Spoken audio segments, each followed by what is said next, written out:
Hello and welcome again to another edition of the Blue and Gold Gridiron Show, where this week we're super excited to have head football coach at Walden Grove High School, Corey Noble, on the show. Coach Noble has been at Walden Grove for several years and has built one of the most consistent programs in all of 4A, including a quarterfinal appearance this year. I've seen firsthand they came to camp a few years ago. He does a really, really good job, runs tremendous practices, and is definitely doing some good things down there in Tucson. So we're excited to have him on the show. A little side note, I went to actually, kind of funny story, not really funny, but just ironic, I guess. My first game as the head coach at Prescott, Bradshaw played the week before, and we opened with Bradshaw, which was a little bit odd. But Bradshaw played, I believe, the first game in school history Yep. over at Walden Grove High School, and I drove all the way down there to watch that one. And Coach has certainly taken the program to new heights since that day, and they've done a really, really good job. So we're excited to dive in and learn from him. But before we get started on that, just want to remind everybody that the Blue and Gold Gridiron Show is sponsored by schoolfunder.org. Schoolfunder, the only online fundraising company in America that lets you keep all of the money your team raises minus the small 3% processing fee. Sound too good to be true? I can tell you firsthand, it is not. We did a lift-a-thon with them last year, and we're in a few short weeks, we're able to raise a large number of money, right around $12,000, and we got to keep all of that, minus, I said, that small percent processing fee there. Many other companies would take in excess of $2,000, not School Funder. You wouldn't give away 20% of the wins your team earns. Why give away 20% of the dollars that they earn in your fundraiser? So please contact them. Let them know the Blue and Gold Gridiron Show sent you. That's schoolfunder.org. SCHOOLFUNDR.org. All right, so we're going to dive right into the topic, which we're excited on, continuing our discussion. And I just want to side programming note our defensive guys. We got some defensive guys lined up, so we are getting to that point, and we'll dive into that. I'm really excited to get going with some of those things. As we look further ahead, we want to keep the show going. So please like and subscribe. That helps us reach more coaches. And want to let everybody know we plan on having at least one episode every single week. We will, once we get into season, probably not be doing guests. We'll probably be analyzing maybe a college football scheme or game or something we saw on film. A little bit shorter episodes during the season because it'd be difficult to get coaches on once the season gets rolling. But we will still keep doing something during that time. So hopefully you're enjoying the show. And if you are, it's absolutely free. Just click like and subscribe. Helps the show. So moving on, Coach, obviously, like I said, done a really good job with your program. One of the first Thank things you. we always talk about is it most important, you think, to fit your personnel to your scheme or vice versa? Is it most important to coach what you know? How do you go about installing your scheme? Well, for us, like we always start with our kids and what can our kids do and what do they do best. We try to, especially, offensively and defensively, but speaking today for our offense, we try to have what we do, like we try to teach things conceptually and teach things that are, broad enough in order that we can tweak them based on what personnel we have. But like we've been very different from year to year based on who our personnel was. This last year we finally had a tight end in the program that we felt like was a guy who was definitely one of our best 11. And so almost everything we did had a tight end on the field. We ended up in a lot of two backs and stuff like that. And so it looked very different from how we've traditionally been the last several years, where we've been 80+% 10 personnel, but the concepts were all the same. The concepts were definitely the same, but there's definitely some stuff that in the past that's been heavy use for us that this last year, we didn't run 5 times because it wasn't something that our players did well or that we felt put our players in a good position. So for me, it definitely starts with the Jimmies and Joes. Coach, and how do you go about balancing, changing your or keeping your concepts the same, I should say, but adjusting to personnel? Because going from 10 personnel to One tight end with two backs is a pretty big shift. But keeping that core is so crucial. So how did you go about kind of navigating that tightrope? Yeah, it's definitely something, as we kind of went into this last season, and it's something that for the last several years we've been, I mean, I'm a offensive lineman at heart, so I've been wanting to, if we could, yeah, if we could, it's something that even when we've been 10 personnel, I think we've ran the ball pretty well. Haven't ran it quite as much in last handful of years, but we ran it pretty well. But something that we built out our system kind of looking for it to be multiple and looking for the ability for it to be multiple. And, even before we were doing it, we were teaching a lot of our stuff as, hey, here's how we would use this in two back. Here's how this would look in two back. I'm a big believer in tags. So in our two back stuff, we use a lot of tags to keep things similar and to keep things to where we don't have to teach an entirely new concept as from something that we did in one back. We'll just add a tag to it to get us where we want to be and to get our players where they don't have to learn something new. If it's going to be our H is our big H, our fullback type guy, our second running back is the adjuster, is the guy that's going to make it all work. We'll tag him with what he needs so that the other guys, the receivers, our tailback, our tight end, whoever, can learn just one concept and then really allow us to be multiple there. And when we teach stuff, we teach it. You don't hear us really talk about, hey, like on this play, the X does this or the Z does this. We talk about week 1, strong 1, week 2, strong 2, 3. Like we talk about that. And then as we put the different formations out there, our players always kind of laugh at us because in spring ball, I think our 4 biggest installs of spring ball are always formations. And, it's some of the stuff, again, like we've installed it every year, even when there's been years when we didn't think that was going to be something that we used a lot.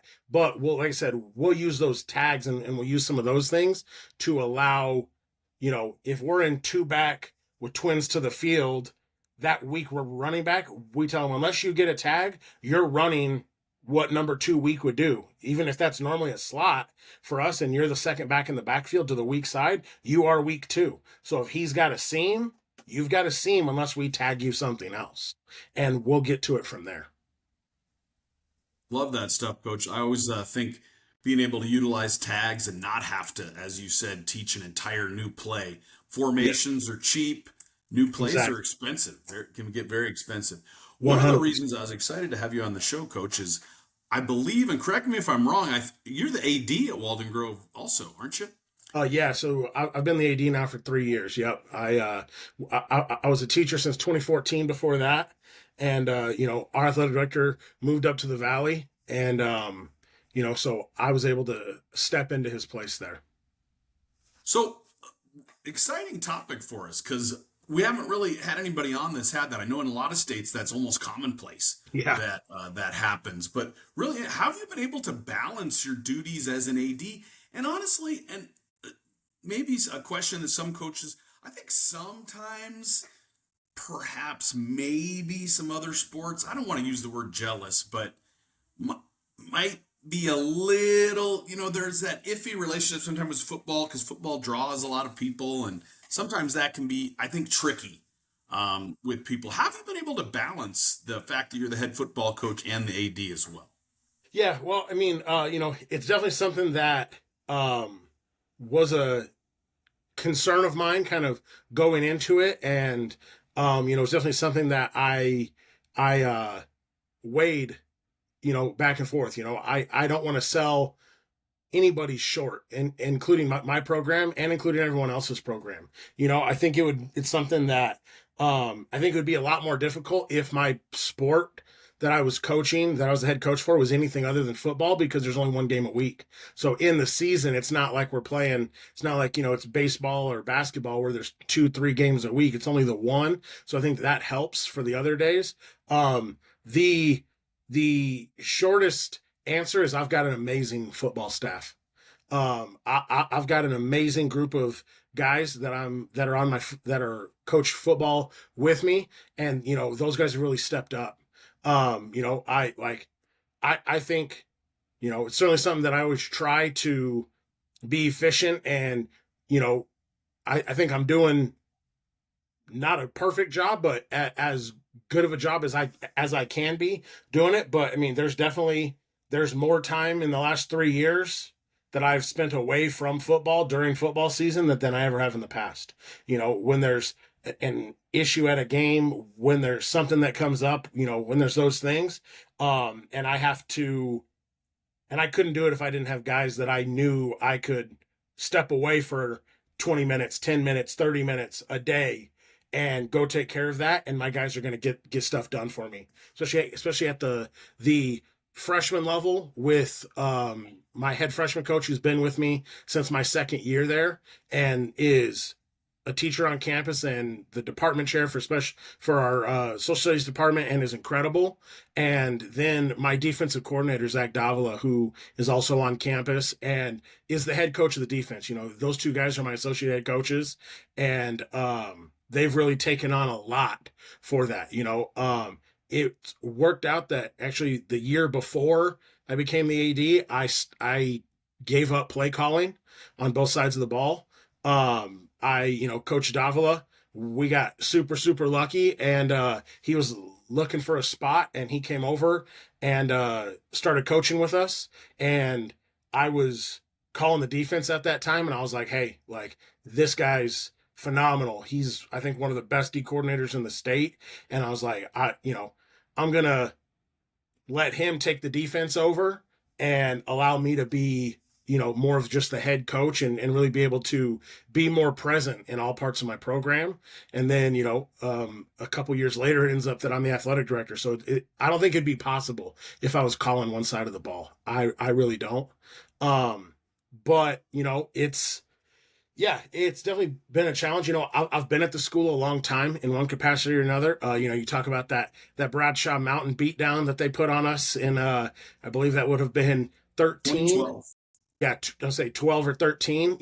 I was on staff. I was an assistant during that. I think that one, correct me if I'm wrong, I think that one was even played at Sarita High School because we didn't have a field yet. For our first 2 seasons, we didn't even have a field. We played at Sarita, and but I've been there for a long time, so I feel like I've got pretty good relationships with a lot of people. There's absolutely, football's the biggest program on campus, and there's there's always some of that. Well, football gets everything, or football is this, or football is that. I've tried to I've always said since I've taken the program over in 2017, like, no one's going to work harder for their program than I am for mine. And I've tried to open our program up to people and tried to be a part of our athletics program in a major way and help however I can, and really kind of, be a leader in that and make football something that kids and adults want to be a part of, but people also look to in a positive light. And I think football plays a big role in our school culture at Walden Grove. And I think it does everywhere. It's not always in a positive way, but I think it does everywhere. And but I think we've really got it to where it is viewed as a positive, and that. So sorry, my daughter's over here knocking on the door. The life with a 3-year-old. Love it. So, it's one of those things, I joked with a lot of the coaches because, again, I feel like I'm pretty close with most of them, that I was like, well, people already say that football's the favorite, so I'm going to at least make honest people out of them, but, I do try, I'm a huge believer in multi-sport athletes, and I'm a huge believer in our football players supporting the other groups on campus, whether that be through playing in those sports, whether that be through supporting them. And, just, again, having it be a part of everything that we do on campus. And as long as I've been there, certainly as the head coach, I've been very, very fortunate that administration has utilized us and has really promoted our program, supported our program. And, but it's one of those things like it's a two-way street. The football program sets up and tears down for all of our school assemblies. Like we have a stage that we use for all of our assemblies and everything. And my football players, we set it up and, we tear it down. If they're, in the summer, when we have the summer cleanings and they got to move all the desks and tables and chairs out of teachers' classrooms, I always volunteer the football players. Hey, we'll have the football players come in and move all that furniture. If we have a new teacher come on campus, I'll send them an email. Hey, if you need help getting your classroom moved, set up, let us know. I've got football players who will help. And, they've really taken to that. Coach, do you think that being in this new leadership role as the AD has helped you as a football head coach in any way? I think so. I think it's one of those things where I'm definitely, I've seen more of the other sports in a direct way more than I ever have before. I think learning things from our other coaches, it's given me more of an opportunity to learn from our other coaches on campus. We have some fantastic programs and athletic department programs on our campus, and really getting to, be more plugged in with some of those coaches and learn and teach and, do those things. I don't think you can ever learn too much in that way. And I think it's helped with that. And it's made me take a real hard look and a real hard thing at like how I do things and trying to be as efficient as I can be with my program as well as with everybody else's program. And, it's kind of a unique timeline, taking over the athletic department coincided, not exactly, but pretty dang close with me having my daughter, who was, my first kid too. So kind of that, hey, a huge added responsibility at the workplace and then a huge added responsibility at home, and really, two huge reasons to become and try and work on being more efficient.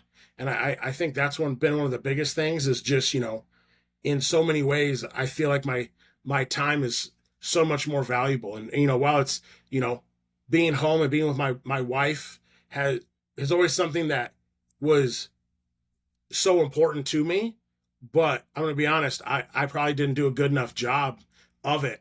My first several years as the head coach, because, you just kind of, she's not as needy as my 3-year-old,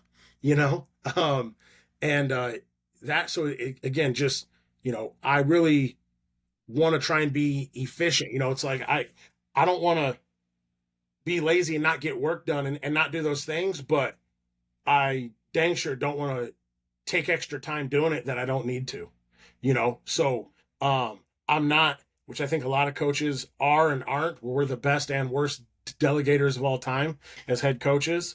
It's definitely in a lot of ways has helped me improve as a delegator and give empower my people, my coaches more. Like I said, I've got a fantastic varsity staff. Most of those guys have been with me for quite some time, and I didn't use them as much as they deserve to be used and give them as much power as they deserve to have prior to becoming the athletic director. And it's really helped me with that. There's sometimes where I feel like I'm selling my program a little short and it eats me up inside and that, but it's allowed to where, it's not just me that the messages come from. It's everybody, and allowing them to have more of a hand in that, I think I hope has been beneficial. Coach, one of the things I always find interesting about your program, and obviously I think we have shared ideas in this regard, is a lot of schools at the 4A level, if you're not familiar with Arizona football, they used to have just freshmen only and then JV and varsity, but now there's a Froshmore team, for lack of a better term, where it's a freshman and sophomore. You've always kept 3 levels, always had teams play at three levels, which is a huge, I mean, that's one of the pillars, I think, of our program at Prescott is we want to give kids Absolutely. opportunities to get on the field.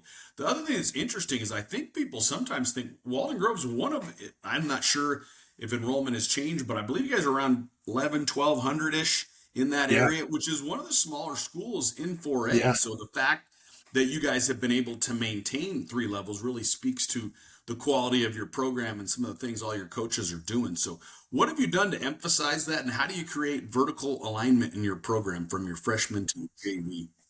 I appreciate you talking about it. Something I'm super passionate about, something that's super important with me in my program is, yeah, like we will always play three levels unless, something happens and we end up in a point where we don't have enough kids, which if that happens, I'm going to fire myself.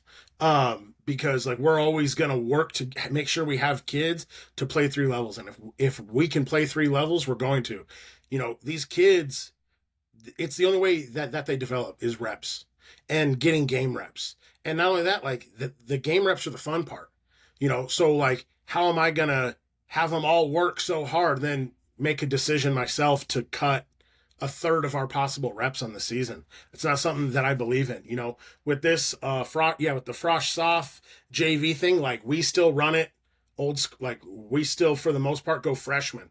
We try to keep all of our freshmen together. I think it's important for them to have that bond as a group coming in, because in 4 years, they're going to be the leaders of our program as a group. Like I have a meeting every year with our seniors and like, hey, this is your team now. And that we try and start that at the freshman level and keep them together as best we can throughout the 3 years. It doesn't always happen. We've had we've had one freshman, in the time I've been here, as the head coach, we've had one freshman play up. And he was our starting center for the last 4 years. Actually, that year I was up there at your guys' place for camp, coach, he went up there with the freshman team and finished with the varsity team because he just blew us away at what he was doing. And he started at center for us for the last 4 years, played every game we've played in the last 4 years, and was a freaking rock star stud for us for all four. Outside of that, every freshman we have plays freshman. If they could be a starter on the JV team, it doesn't matter. They play freshman because we want to keep them together. And it's just something that we try to do our best job we can getting the kids coming in and getting them to play football. It's something, since I've been the head coach, I've been at every day of schedule pickup, student registration schedule pickup for the school, from the freshmen coming in to the seniors. I'm at every minute of every day of it since 2017, because I want to talk to every male student that walks through the door and at least tell them, here's our football program. It's something that if you want to be a part of, we'd love to have you a part of it. We don't make cuts for football. If we have too many kids for what equipment we have, I'll buy more equipment. I'll get the Booster Club to buy equipment. I'll do what I need to do. But if they're willing to come out and put in the work, and meet the requirements to be on the team, we're going to allow them to do so. Like you said, we've got about 1,100 kids in our school, and we're capped out right now. We're actually building another building currently that'll allow us to add about 200 more kids to the school, which is going to be great. Because, yeah, we're right at about 1,100 kids. This last year, this school year, we had 548 boys in the school, and 126 of them play football. So it's something that I'm proud of, and before I was the head coach, we didn't do it. And their staffs that I was on, we didn't do a good enough job at getting kids to come out and play football. It's one of those things, again, I'm an offensive lineman at heart. If you would have asked me, what are we going to do when I was thinking about taking over, and when I had thoughts about taking over as football coach, we're going to line up in 21 and run power and counter. But in the beginning, Wrong with that? when I took over, in the beginning, when I took over the program, we had a bunch of athletes at the school, and our best athletes had no desire to play football because, right, wrong, or indifferent, the way people felt about the football program is they're like, why am I going to go out there and beat my face against a wall over and over and over again. And the practices were long and the practices were hard and they were all of these things. And like none of that is fun. And none of that is something because we weren't having success that people wanted to be a part of. So some of my first recruiting pitches was, hey, and it's not even something that I'll be honest, I necessarily believed in at the time, was we're going to be 10 personnel and we're going to throw the ball around 40 times a game because, hey guys, it's basketball on grass. You're not going in there and having to get in a meat grinder. Like it's going to be basketball on grass. Athletes, we need you. Come out here and play. Come out and play, and doing a lot of those things is kind of as like a recruiting tool, for some of that to recruit our hallways and get the best athletes on the field. Do all the best athletes every year play football for us? No, but a lot of them do, a heck of a lot of them do. And that's at all levels. Same thing, just like I talked about with playing time, kind of rambling here. Sorry. But kind of talking about playing time, like I'm a firm believer, like we're not just collecting chess pieces up on the varsity level. If there's a young kid, a sophomore or even a junior who doesn't have a huge role for us on the varsity team, he's not going to be a starter on one side of the ball or not a full backup, like a rotational. He's the next D lineman in. He's rotating constantly. He's playing 35 snaps of defense a game and playing 18 snaps of special teams a game and 7 snaps of offense again, something, whatever. If it's not a sizable role, that kid plays JV. And I'll find, if it's, oh, well, coach, we really need him to run down on kickoff. And, he's going to play on kickoff in the punt team. Okay, well, that's 9 snaps a game because that we go for it on 4th down a bunch. So, I'm like, how many snaps is that a game? I'm not going to let that kid stay up on varsity for 9 snaps a game. He's going to go play JV and play 50 snaps, 60 snaps. And, we try to use the 3 and 2 as best we can. It's not something that I feel like is always is the easiest thing or the easiest thing to work, but we put it on us as coaches that we're going to find ways to develop those kids and get them reps. Our years when we've been the best as a program is those years when we have a lot of JV kids playing JV, a lot of junior kids playing JV. And, I tell them guys, like, it's junior varsity. It's not called sophomore varsity. It's called junior varsity, and I'm like, and, there's some good players. Like we've had each of the last 4 or 5 years, we've had a junior play JV as a junior, come up as a senior and be a first team all region kid, or have an opportunity to go play in college with 1 year of varsity film. And we really try to put an emphasis. That's one of the things that I'm happiest about is we got a freaking fantastic JV staff in this last year. A group of guys that have worked together, most of them for quite a while. And, we're able to get up here with us and are really just helping us take the program to the next level. Because you can't, JV is going to be the stepchild inevitably at some point. And we try to make it important and make sure we have good coaches, make sure we have good players, and play those guys at all 3 levels. That point. Sorry to ramble there, but oh no, you're great.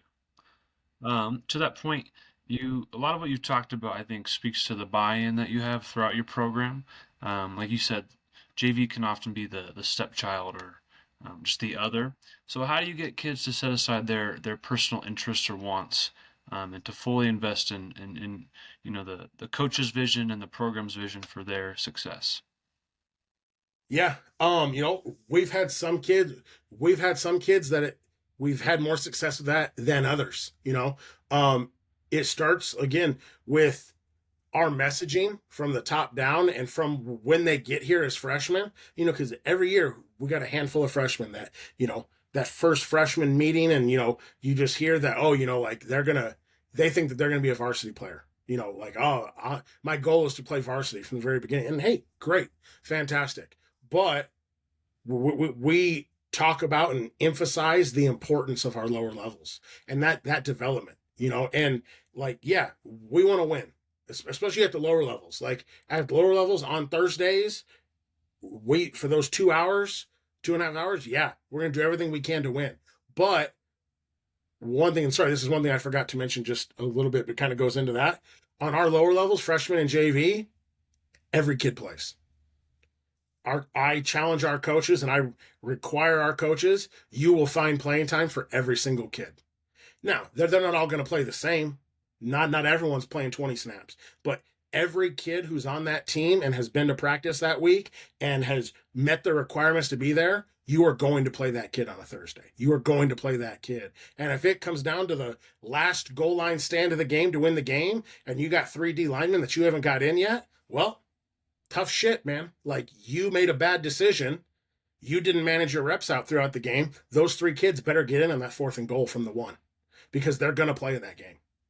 And that, but, so sorry, going back to the question at hand, like, we have hard conversations. I have hard conversations with kids. I have realistic, we talk about having realistic expectations and realistic goals, and that goes down to like what positions guys are playing. We kind of in the off season up until spring ball, I tell guys, hey, you guys can come out, when we throw the ball twice a week, you guys can come practice, do your thing, whatever position you think that you want to play. And every year we'll have a, few tubby guys out there, messing up pat and go, slowing it down for everybody else. And I'm just like, hey, for this, 2 months that we're doing March and April, that we're doing 2 days a week, that's fine. And I tell them, but come April, after that first week of spring ball, we're going to have a realistic conversation about what your role on the team looks like and where you're at and where I think you can go. And I have those conversations with sophomores and with juniors about, hey, here's what your role is. Here's what I think your role is right now. Here's where I think your role can be. And we'll have the conversation about, well, coach, I really, really want to be a running back. And I'm like, well, that's not where you're at now. That's not where I think you're going to be. But if you do these things and you get to that spot, we'll have another conversation at that point. But here's where the team needs you. And here's what being a part of the team is about. And, like I said, we have those hard conversations with kids, and some kids leave those conversations and quit. And that's fine. I'd rather have the conversation with the kid up front and him be like, no, I'm not about this. I'm not going to do this, and quit then, rather than it be the Wednesday before our first game, before our first JV game, and he gets moved to right tackle and is like, oh, this is bullshit, man. I ain't doing this. And now, 40 minutes of practice left before our first game, we're finding a right tackle. If you give us 4 weeks, we'll find one. We'll make somebody one if that's what we need to do. And, I tell kids, I tell parents, I tell staff, like, our program's for anyone, but it's not for everyone. And if you want to be a part of it, great. We'll find you a spot. But if you're not willing to be a part of it, we hope you buy a ticket and come watch and support that way. I do the same thing with seniors. Like I said, like we don't cut. If I've got seniors that want to be a part of the team, I've had kids that come out their senior year for the first time they've ever done anything besides watch a football game. They've never played a snap in their life. And our program's for anyone. 100% stud. You can do that. But here's the realistic expectation of what your role is going to be. And if you're not on board with that and your parents aren't on board with that, let's part ways now. Because again, like some of my favorite kids I've ever coached didn't play a dang meaningful snap for us on varsity in 4 years. But they were amazing members of the team. They were a part of it. They wanted to be there, and they embraced their role and how they could help the program and how they could help the team. And I have nothing but positive things to say about them. And there's been some kids that have been very, very good that weren't willing to play their role, and they found their way elsewhere. So, I think it just comes down to being honest and being upfront and being respectful and giving them an opportunity to prove themselves right, but having those honest conversations about what that is too, because I don't want to waste their time. Football's too hard. Football's too much of a time commitment if you don't want to be there and if you don't want to do it. So I want to be respectful of that as well. Coach, I always have great respect for guys that talk about doing things the right way. And one of the things I thought you said was interesting there that I wanted to point out for any of our listeners that aren't familiar, obviously all our Arizona coaches know, but we do have some listeners from other states sometimes. So what Coach was talking about when he was saying balancing that 3-2, Arizona is a 5-quarter state. So a player can get 5 quarters per I wish it week. was 6. It'd be a lot So easier if yeah, it it was would be 6. great if it was 6, definitely. So a lot of times you'll see this at Prescott games. You'll see a line of helmets on the back Yep. there, and we have 6, 7 Yeah. sophomores that are dressed, and they are told, every single coach is told, this kid will not grab a helmet until, if he played 3 quarters in the JV game, he will not grab a helmet till after halftime. Yeah. If he played 2 quarters in the JV game, he will not have a helmet on until after the first quarter. So Yep. that's what Coach is talking about there, Yeah. balancing the rules and following all that. I always think that's interesting. Last question we'll get into before Coach shares his screen and coaches us up on some concepts, but wanted to take a second. Always find it interesting. How many concepts do you carry both in, because I've seen you guys on film and you guys definitely did a lot of different things. How many concepts do you carry both in terms of your run game and pass game? And another one that I'll die on this hill. I think in high school you need 1 pass protection. You want to count it as 2. You can flip it both ways. But how many pass protections, run schemes, pass schemes do you install? Yeah. So pass protections, we are by 95% of our pass protection is 1 pass protection. It's don't tell people, but it's essentially half man, half slide.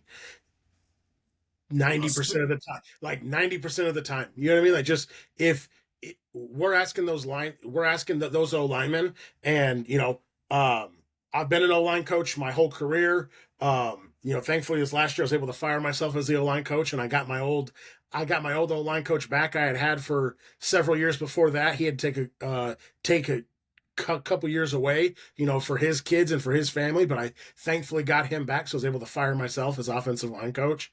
But we ask those guys to do so much that I don't then want to be asking them to have six different protections, and hey, if they're in this, we're doing this and that. Like, no, man, like we're going to communicate it, and it's essentially half man, half slide it, and we teach it as like a sort protection. So we teach, it's going to be a little different for us in terms of some of the things that we're going to do at the varsity level with it this year, because again, like I've said, the last 4 years, every game we've played, we've had the same center. So for the last 2 years, his junior and senior year, he's done a whole lot of communicating and work for us in terms of communicating pass protection. And, we got some great O linemen returning, but we're probably going to simplify that just a little bit with some of the communication. But yeah, man, it's 1 pass protection.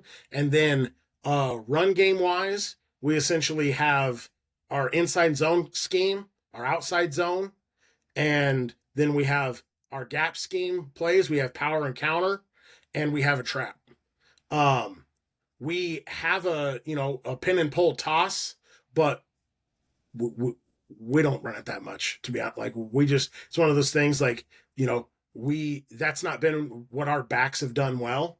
And so we put it in and we teach it, but it's same as, it's essentially our gap.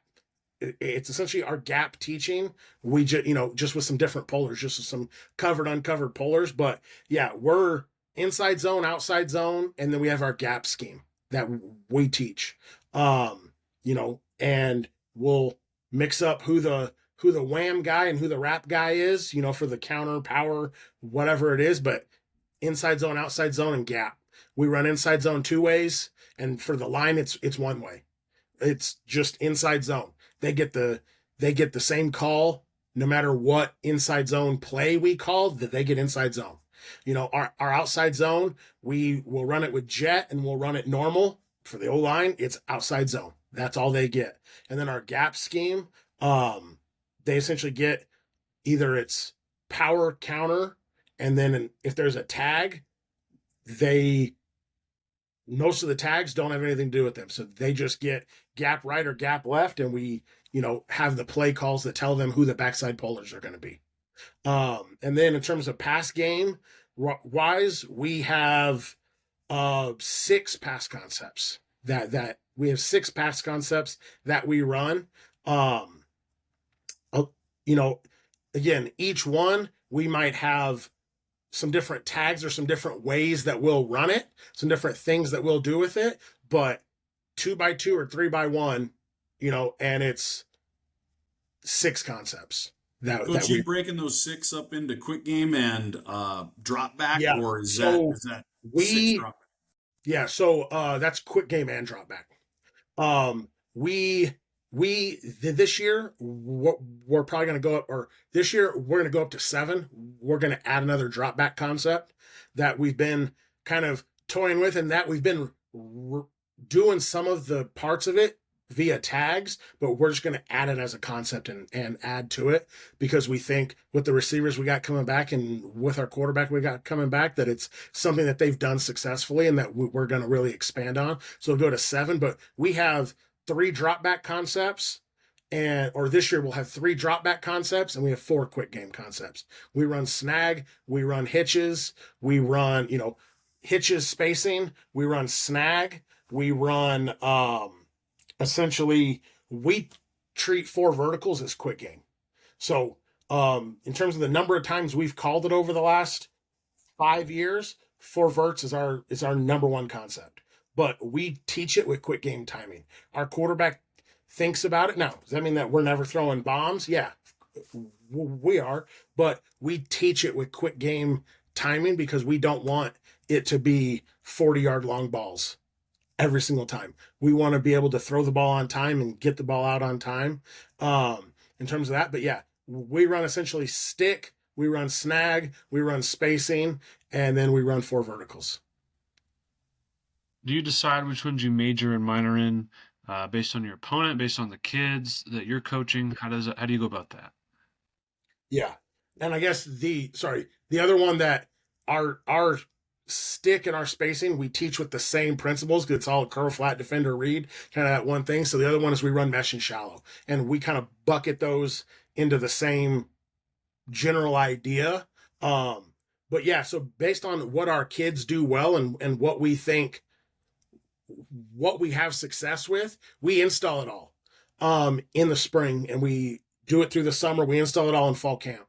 But based on, through spring ball, through our summer 7-on-7, through that stuff, we will kind of be like, hey, I don't think we're going to spend too much time doing this year. In years past, we've been a huge mesh team.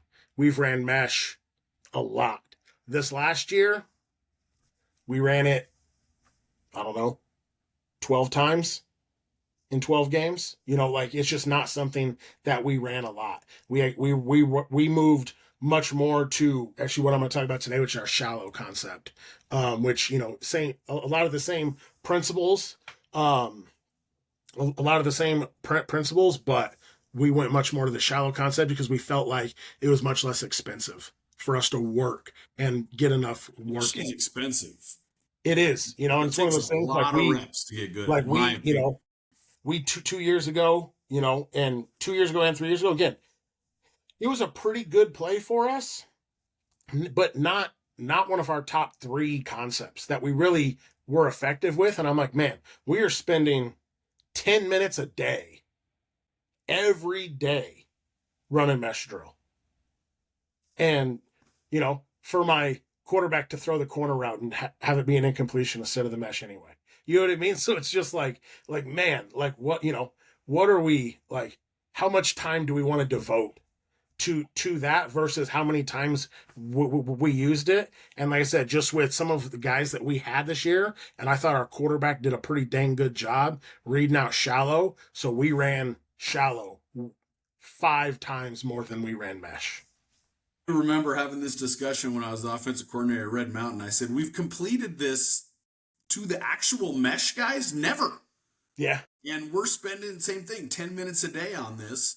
And that's a lot of time, I feel like. But one of the things I thought you guys have also done that's interesting is you've been able to run the trap very successfully in the gun, which I personally believe is more difficult because when you face a trap team, those wing T teams, I just think it hits different under center. Oh, It is just on yeah, you right now. But you guys have done 100%. that successfully too. So we're gonna turn it over to you now, coach, and you coach us up on hopefully one run concept, one pass concept, and we'll ask questions and go from there. Yeah, it's funny. I was gonna go over. I was gonna talk about trap today, and I decided, to go with my heart and go counter because I just love it so much. Well, But I love counter too, so I'm pumped. can you guys see that all right? Yep, it's coming up right there.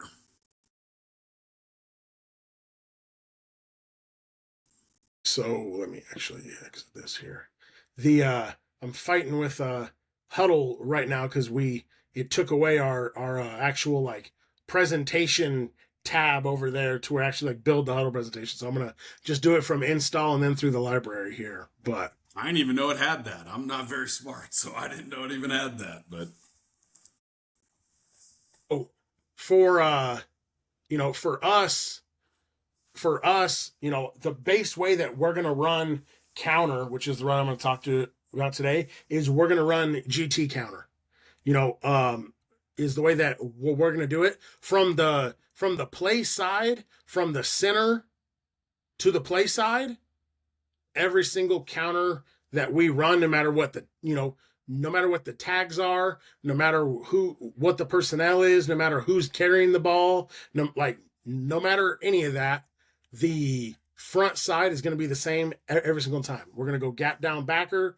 We're going to back block on the first down lineman backside or head up, and we're going to try to get against the forefront. We're going to get our double team to, we call them spot A and spot B.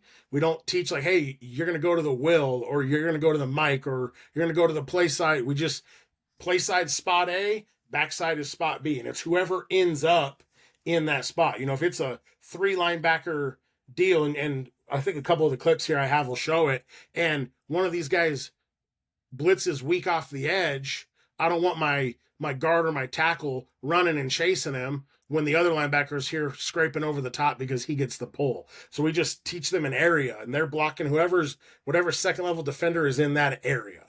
There. But so, gap down, that our backside, in this case, our backside guard is going to wham the first down lineman outside the tackle. The first down lineman outside the tackle we're gonna wham him. We don't call it a kick, we call it a wham. Part of that is because of our 2-back run game stuff. Kick and wham mean 2 different things, but it's just also, we want that word association with it. And when we teach them to wham, we teach them, if you're pulling left, you're hitting with your left shoulder. I'm a big hands guy, but when we pull, we teach same leg, same shoulder, and we want to put surface area through the upfield chest plate of a defender. We don't want them reaching out with their hands. We don't want them, hey, oh, well, what if he runs up the field? Then we are running the ball inside of him. We tell them to attack the line of scrimmage, and if this guy wants to run up the field, that's fine. We'll get a flyby on him. We'll get whatever piece of him as we can. But if he tackles the running back, that's the running back's fault, because that running back should be hitting that thing inside. We want to hit it as tight as we can. I'm going to show you a couple plays that we have. We teach this as a B gap run. For us, counter is a B gap run against an odd front. If we can hit that thing in the A gap, we're going to hit it in the A gap.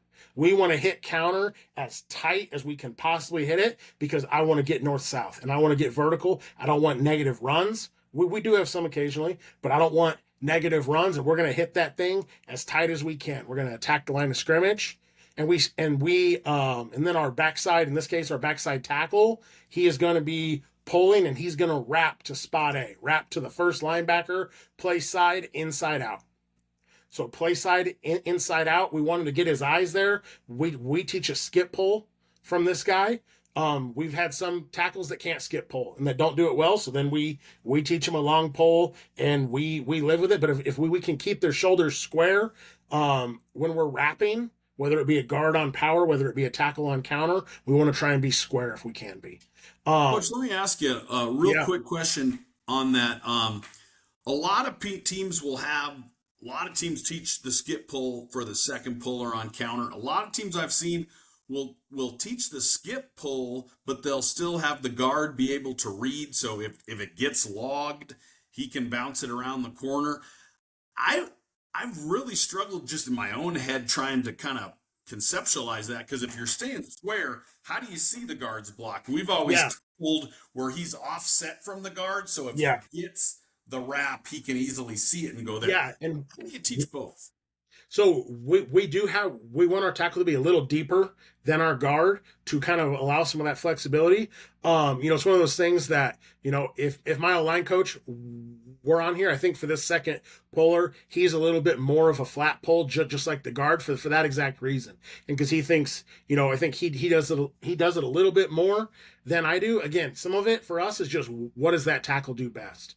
For a couple years though, I think both our tackles that we had were really effective athletes at skip pulling and, had the ability to kind of use some of that peripheral vision, have their kind of hand there to feel that center. And, through film study, hey, this team's really going to spill. And it was, if we were playing CDO, we didn't skip pull on it because we knew those ends are going to kamikaze in the B gap and we're going to log it and it's going to be outside. So now, hey guys, like this week, like we're probably not going to skip pull anything for it. So we've done both. If we've had issues with it, we just haven't done it with the skip pull. So sorry, I don't have a great answer there. I don't have a great answer there for you. We want them to, use their eyes in that, but if certainly on power, but I guess the other thing I'll say on it is we don't log a whole lot. There are a couple clips I'm going to show where we do and that, but like we teach it and we talk about it like we are going to wham him. We're going to kick him out. Like it's not a if he does that. Like it is, you're gonna kick him out. You're gonna kick him out. You're gonna kick him out. You're gonna kick him out, and then we'll log him if we have. If we get to that. But your first four options are kick him out. Like if he gets down into the B gap, you better be attacking the line of scrimmage at the A gap to get him out of there. And we want our running backs to try and hit it tight. Well, the tighter the running backs are, you don't have to really bounce it. If the running backs hit it tight, you can get right down Main Street, as they say. Yeah. So we try not to log it if we can avoid it, but we have done it some, especially against some 3 front teams. So yeah, so I mean, we're gonna generally, our base rule is that we're gonna read the backside in man line of scrimmage. Our quarterback is using essentially his same read footwork as he is on inside zone. And our running back is going to adjust to him. We'll run it out of pistol. We'll run it out of the gun. And we teach our running backs different footwork on that. We try not to overcoach the footwork on it. We give them a couple tools for the running back on his footwork for counter. And we want them to use the one that is the best for them. And, there are some things I'll get very, very particular with. I try not to get very, very particular with our tailback's footwork on counter unless it's too slow, which I'll show you a couple where we do get too slow and it's becoming an issue. I want them to be comfortable and explosive. We teach them, we want them to be patient to get behind the second puller, patient to the hole, accelerate through the hole. We don't want them to overrun that second puller. And we tell them, like, you got to go where your second puller goes. If he ends up in the B gap, you're in the B gap. If he ends up in the A gap, you're in the A gap. If he ends up out on the sideline, you're stepping on the ref's feet because you're on the sideline too. And, follow him. And if you don't, and you get hit, that's on you. But we will do that, and we will read the backside end as our base way that we do it. We've had some years where we have a very, very athletic quarterback, and that's a huge part of what we do. And we've had some years where, there's definitely a baseline there. He has to be baseline athletic enough, and I feel like we've always been able to get that with our quarterback. So with our all of our two back run game, I just wanted to kind of put this because I talked about tags and that this year again us going to so much two back.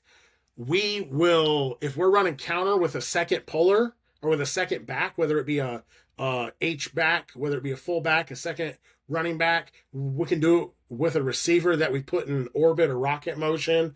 Tight end, whoever it is, we have the call is going to be the same. The O line, the call coming in is still just going to be counter left, counter right for us. But we will add a tag to it. So we'll go, like for us in that last slide, it was there. Tennessee is one of the ways that we call counter left. So if we go Tennessee kick means that we're going to wham the second back, whoever it is going to kick out the read man. The guy that was the read, the in-man line of scrimmage, weak side, is now getting kicked out.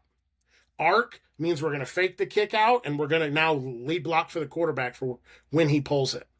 Wham is you're going to take the job of the guard on counter in this case, and you're going to kick out play side in man line of scrimmage. Wrap is you're going to take the job of, if we were doing GT, the H is now going to take the job of the wrapper of the right tackle, and he's now going to be the second level puller to the play side. Lead on counter, lead turns it into super counter for us. It's now we're going to pull guard and tackle and fullback. And he's now going to lead through. It's essentially our way of getting to ISO. We use it primarily off our inside zone scheme, but we will use it for counter to turn it into super counter.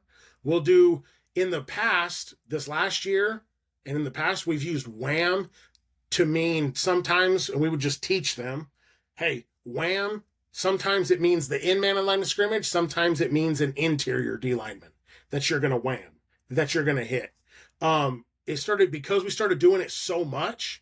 I think it became a little bit confusing game, like week to week this last year. So we're going to add crunch to mean an interior defender.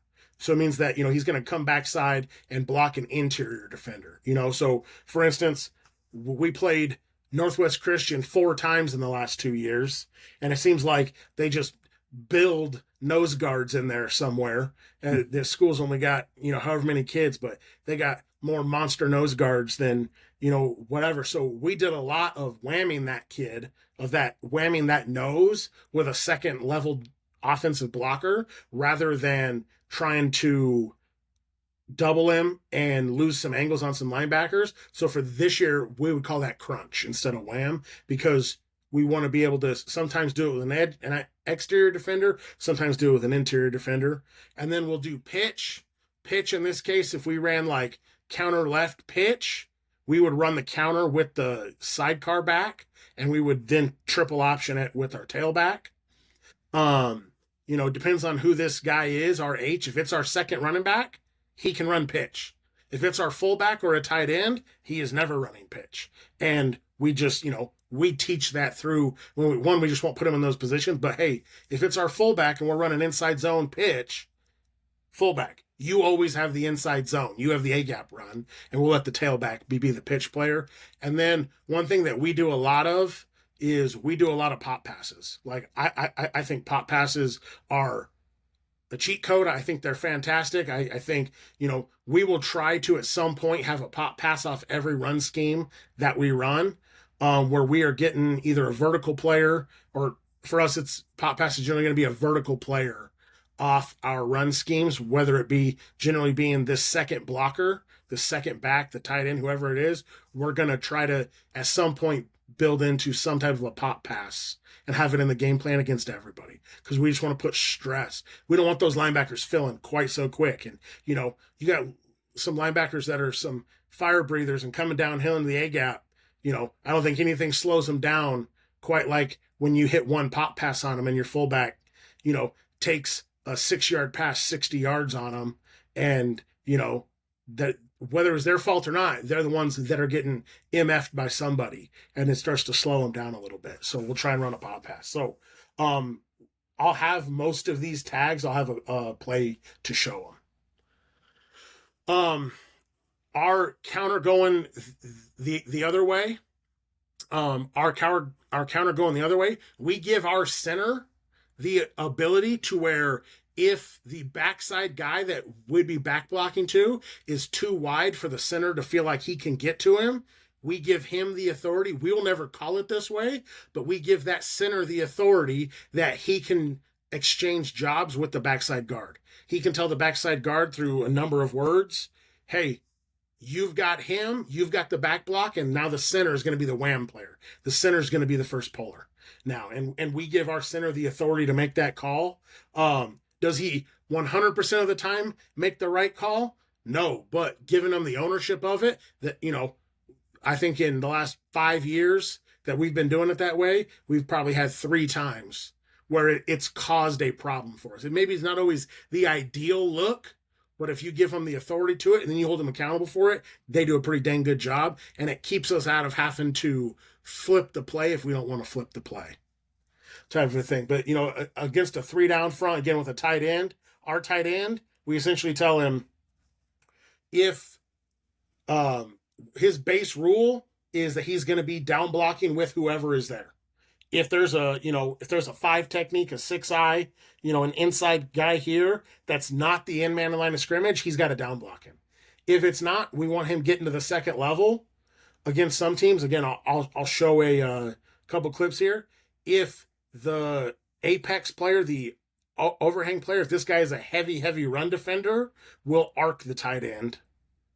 We'll arc the tight end to that guy rather than accounting for for one of these backside players. And it's just a simple tag. It's a simple word communication between the tight end and the tackle there.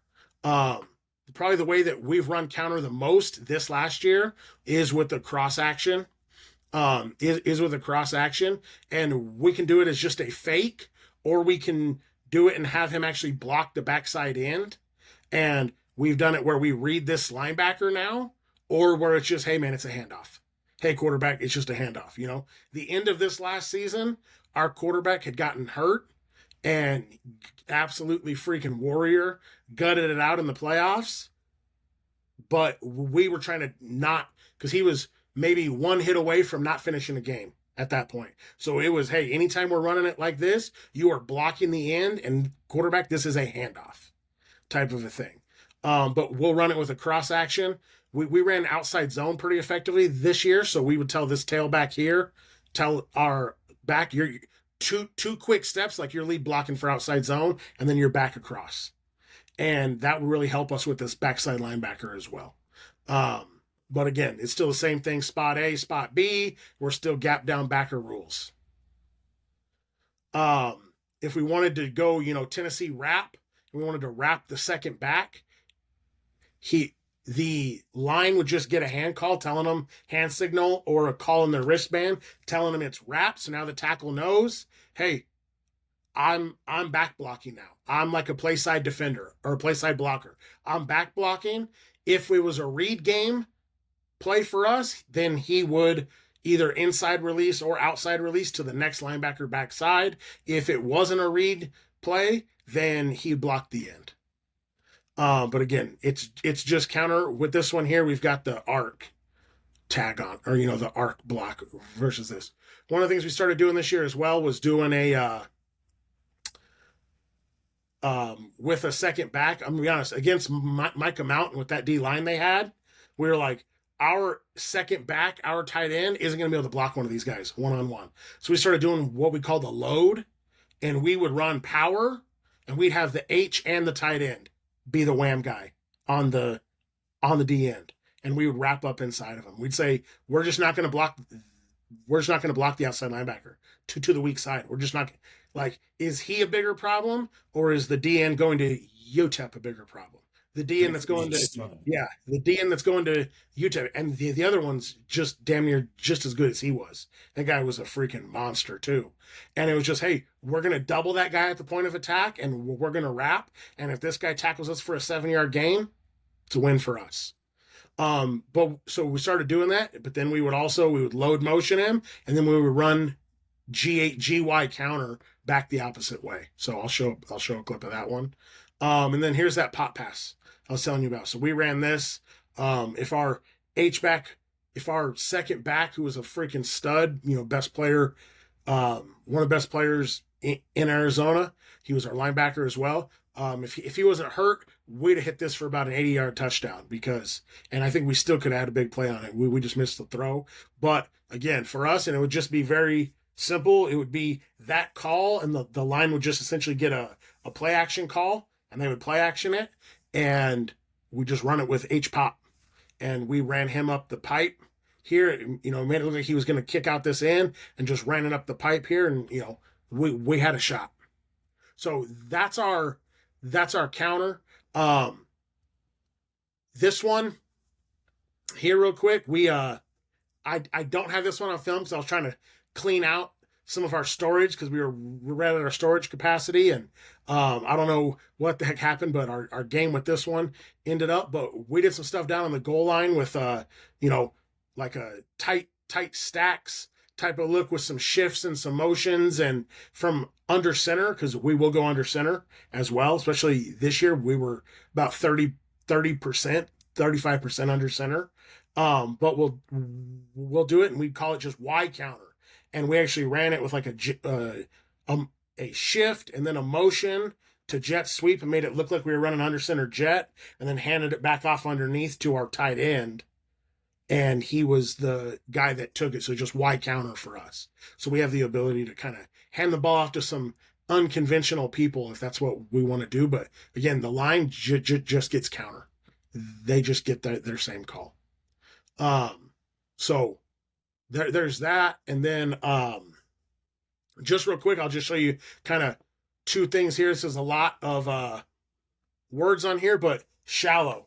So for us, shallow's, I think, one of the concepts that we did the best this last year, and one of the concepts that I really, really like. Again, just because I don't think it's as expensive as mesh.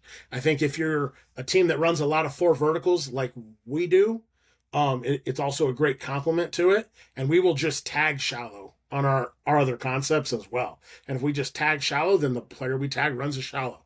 I'll kind of just start with that. So 2x2 for us, if we're running it in the play sides to the right, so this is shallow to the right, our guys know the first receiver backside has the shallow, because we are running the shallow to the play side. So whoever the most inside receiver backside, he's got the shallow. The first receiver play side, in 2x2 especially, like the first receiver, the inside, I guess I should say, the most inside receiver play side has a dig.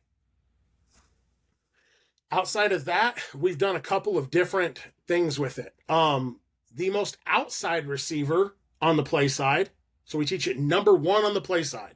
If you're number 1 on the play side, you have a shake route, which is a 6-step speed out.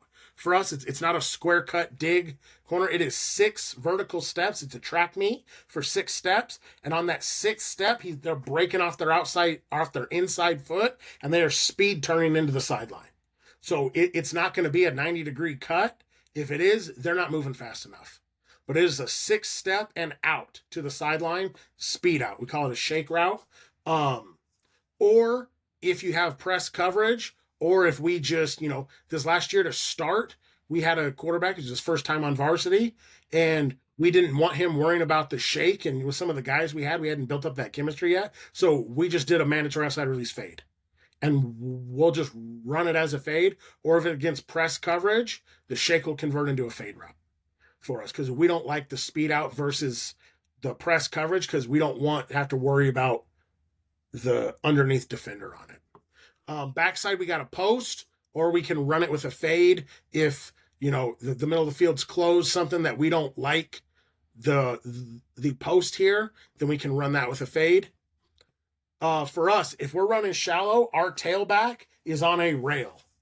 Our tailback is on a rail, and that's our first read. So ball is snapped, pre-snap, and I don't know if you guys can see over here in the bottom right corner of my screen, but pre-snap, if the quarterback likes the shake, he thinks, okay, hey, I got off coverage. I like what I'm seeing there. He can pre-snap, determine, hey, I'm probably going to be throwing the shake route here. And as he takes his drop, we just want him just to confirm it. Pre-snap, decide, and then confirm it. If he likes it, boom, throw that thing on time. He should be throwing it before he's out of his break, and it's going to just be a pitch and a catch, and it's been a really good route for us. If we don't like it, or if it confirms for us immediately, maybe we're like, okay, yep, we like it. Corner comes rolling down. They're rolling a safety, whatever it is. Hey, I don't like it. And we tell the quarterback, you have to like it. It's not a wait and see route. It's a, you have to like it and make a quick decision on it, because we don't want to be late to the shake. Because he's running that speed out, we don't want him to be late to it. So it's a now thing. If we're progressing, hey, first thing is the rail open? If this defender here, whoever it is, if he got picked, if he had bad eyes, if he got a slow step and fell down, whatever it is, if the rail is open, throw it. Throw the ball to the running back now on the rail. If it's not, then we progress. I say 2 to 3, but really it's like 2 and 2. We progress high-low, read, shallow to dig, or dig to shallow in this case. Our quarterback knows he's not allowed to throw the shallow until the shallow guy crosses the ball. He can't throw the shallow over here like it's a one-step slant. He's got to let it cross the ball, because that's our runaway. We want to be able to throw that thing with space out in front of him, and we don't want to throw it until he crosses the center, until he crosses the ball. So he's going to, nope, he doesn't like the rail. He's going to now, hey, if the dig is open, if this second defender here, second level defender, chase the shallow, throw the dig. If it's zone, our dig runners can sit in the second window versus zone. We teach them they have to run out of their break, because a lot of times what will happen is you're like, oh, it was zone, and the dig guy sets down right here. Well, especially if he did an outside release, there's no stretch. There's no stress on this defender, and this guy kind of just sit there and muddy up both throws. So we tell him you have to run out of your break and then sit in the second window. If it's man, just stay on the run. And he's got to get flat. We tell that dig, you have to get friendly to the quarterback. You got to get 90 degrees. You're at 89.5 degrees. You're not at 91. You're not at 95. You're not just fading into the middle of the field. Does it happen sometimes? Yeah, it does. And then I chew them out on Monday in film. They have to get flat on their dig, because I don't want him putting the quarterback in a bad position of him sailing a ball. We tell that quarterback, like, you are going to deliver the dig route. Throw it to him, not like get it on him. We don't want him fading away from it. It's not a glance. It's not a like seam bender. It is a dig, get flat, and freaking get to the football, get friendly to the quarterback.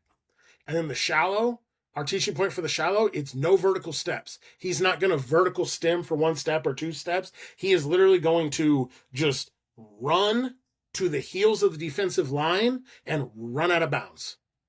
We tell him his depth is the heels of the defensive line. So it's about 2 yards. That's his aiming point, is the heels of the defensive line. We don't want him at 5, because if these linebackers are going to cover that shallow, they have to come forward to cover the shallow, which then creates a window for the dig. You'll see a couple times we have where this guy runs it at 4 or 5, and the linebacker's at 7 and never moves, because he's right there. He's on top of it, and now the dig is a muddy throw. And we want vertical separation between our shallow and our dig. I know some people don't necessarily teach it that way with like the heels of the D line, and they teach it a little bit deeper so that because I've heard some people talk, and they want it to affect the no cover zone.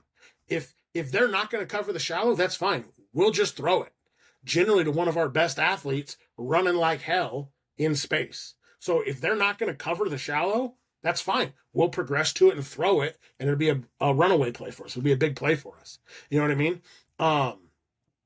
So we don't want him deep. We want him at the heels of the defensive line. We run it in sevens, and people were like, "Oh, there's the D line there." And I'm like, "Yeah, there was a D lineman there, and then he pass rushed, and we ran where his feet were." You know what I mean? So it's not for us. The post is just, hey, the linebacker stepped up. This safety's driving hard on the dig. Okay, we're going to take the top off and throw the post. But we do not want our quarterback throwing the post. We tell them, like, those posts should be touchdowns. If we throw post on shallow, it better be a 40-yard gain. It's not going to be a 12-yard gain and we live to the next one. Shit, just throw the dig for a 12-yard gain. The posts are touchdowns. We want them throwing that as a big play. Our base way. Sorry, is there any questions there before I don't want to spend all No, this definitely time? love the progression there. Love that you're making that speed out kind of. He's deciding that pre-snap really sounds like, and then the Yeah. progression you taught from there. And you'll see, like I said, on a couple of the first plays that I have there, like, man, we, not quite as much this year, but the 2 years previous, we killed people with shake routes, man. Like, we had a receiver, two receivers who were just filthy at those shake routes, and we run four verticals so much that we would get corners just bailing out of there, and they just snap that thing and roll to the sideline, and it's just looks like we're playing catch in the backyard out there. So it's a big play for us. If we run shallow out of 3x1, the base way that we run it, if we don't tag it with anything, is the single receiver runs the shallow, and we run it towards the concept.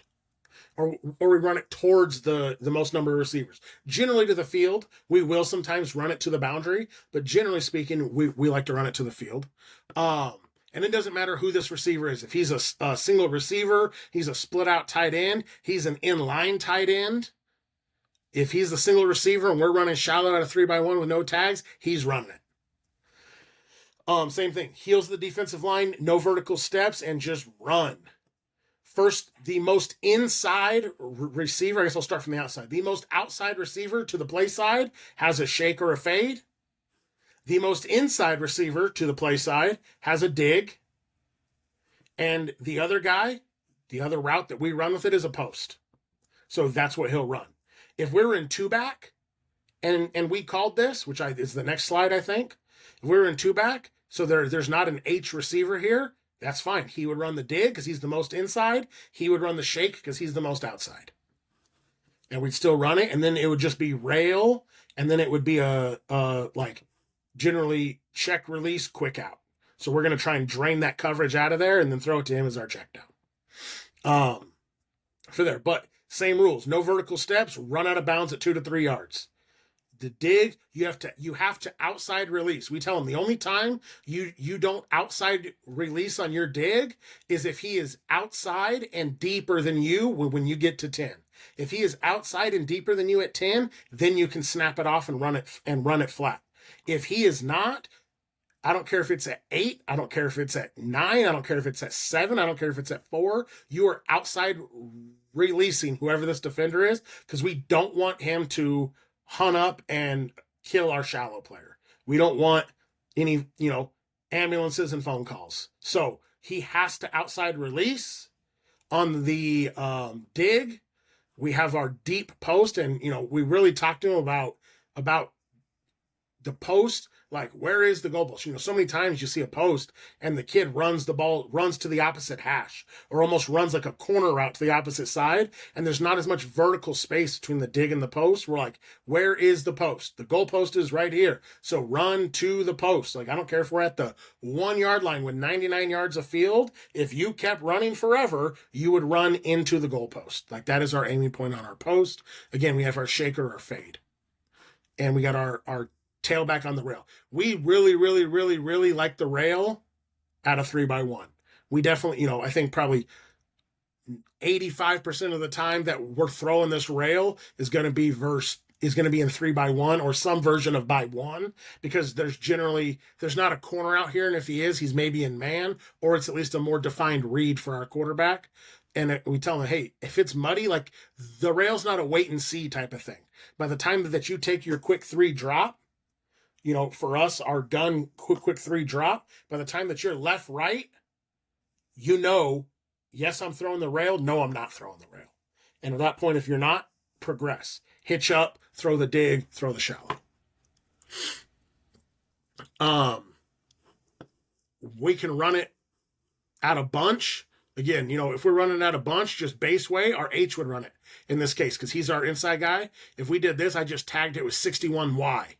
So now our Y knows he's the guy that's running the shallow, right? Our other receiver, he's first guy outside. He's the first guy outside. We start with outside, not inside. He's the first guy outside, so he's running the shake or he's running the fade, right? We do everything outside in. So, hey, you're not the first, because technically he's the first receiver, the most inside receiver on the play side too. But we tell him, yeah, but we go outside in. So you're the most outside receiver, so you have a shake or a fade. And in this case, we'll run this. The guy that's the second guy now, he's now running the dig going with the shallow. So he's chasing the shallow on the dig. And the only thing that we teach him that's different is, hey, if you're chasing the shallow, don't ever sit. Just keep running.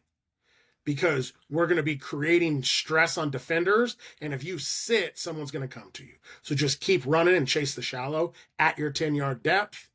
And the other guy, the next guy is going to spray release and run his post. And we got the T on the rail. A little more drive-like, looks like there. Exactly. But and obviously that turns into drive for us. And yeah, I don't want to teach drive. So we just, you know what I mean? I don't want to teach another concept and then have little Johnny who's worried about everything else be like, oh man, like now I got to learn something else. And, now I got to come up with another hand signal for the damn play call and everything like that. Like we'll just tag it with Y or however we're tagging it. Cool. All right. Well, thank you very much, Coach. We appreciate it. And Thank we'll, finish up sometime this week. Awesome. Thanks, guys. Thank you. Have a good one. Thanks. Bye.